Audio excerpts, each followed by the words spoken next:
Days after Kyle Rittenhouse was acquitted of all charges after killing 2 men and hurting a third, the teenager tells Fox News he's not a racist person and supports Black Lives Matter.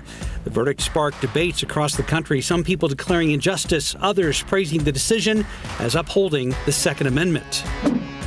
Closing arguments are set for this morning in the trial of 3 men accused of murdering Ahmaud Arbery last year. The panel of 12 jurors are expected to hear from prosecution and attorneys for each defendant before deliberations begin on the multiple charges each man faces. After months of back and forth between progressive and moderate Democrats, President Biden's Build Back Better plan passed the House last week. It now faces a tough time making it through the Senate after House Republicans unanimously voted against the legislation. Senate Majority Leader Chuck Schumer says the goal is to have the BBB passed by Christmas. Beto O'Rourke has his eye on the Texas governor's seat, but says he does not need any outside help with his campaign. He declined to invite President Joe Biden to campaign alongside him, pushing a message of nonpartisan unity in his upcoming bid for the highest office in Texas. Austria is now under a nationwide lockdown in an effort to combat COVID-19. The safety measure was met with large protests over the weekend, an estimated 40,000 people taking part in anti-government demonstrations. Several people were hurt, including 2 police officers. The Austrian government's message, holiday joy, is for the immunized.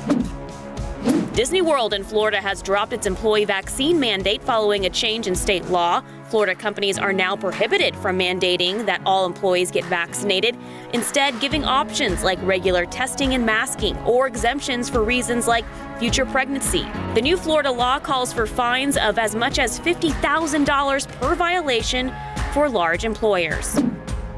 Some progress in unclogging supply chains around the world. The number of container ships waiting to unload at the ports of Los Angeles and Long Beach down, but still near record levels. Major American retailers now say they have what they need to make it through the holidays, but experts warn things likely won't get back to normal until sometime next year. AAA predicts more than 53 million people will travel for Thanksgiving this year. That's up 13% from last year.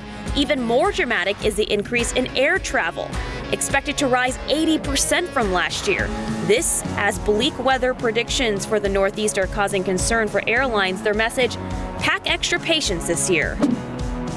A number of American artists, new and old, waking up with a new trophy on their shelves.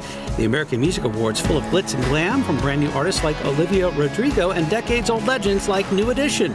Taylor Swift took home 2 awards, bringing her total to 34 AMAs, extending her lead as the artist with the most wins of all time. And that's today's 9 at 9.